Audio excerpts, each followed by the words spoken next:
Good morning everyone. Thomas Edison once said, to invent you need a good imagination and a pile of chalk. Keeping this in mind, we have made a robotic snake that is inspired by nature in terms of its locomotion and multiple degree of freedom to thread through tightly packed volumes, accessing locations that humans and machinery cannot. This robot is made to solve the existing challenges in the field of disaster management. I'm Harjot, he's Vaibhav, we both are from team Dyrotics.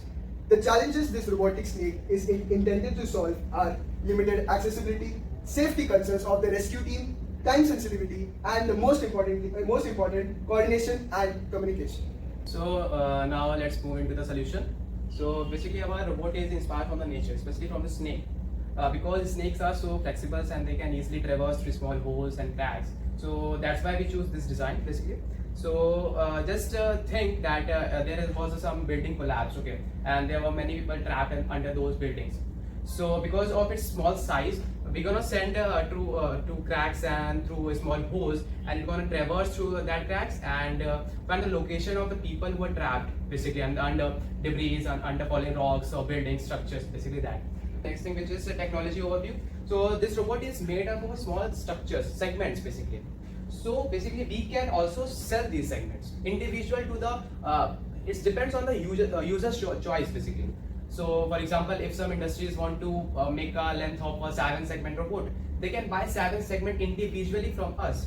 So they can customize according to their need basically. And we also gonna sell these heads differently because every head contains a different type of sensor. So it depends on the user what they want, what their need actually is.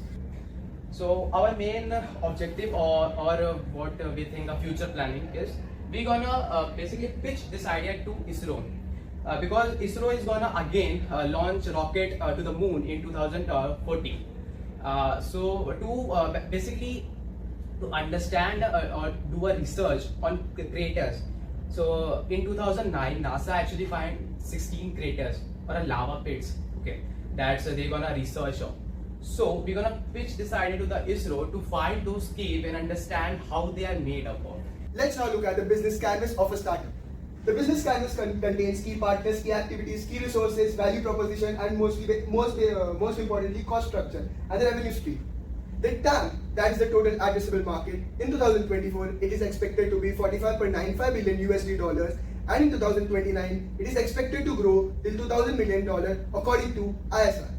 Japan is the global leader in the robotics market. India is expected to be only 5% of the Japan sales in this whole emerging industry from 2000s to 2020 up till now.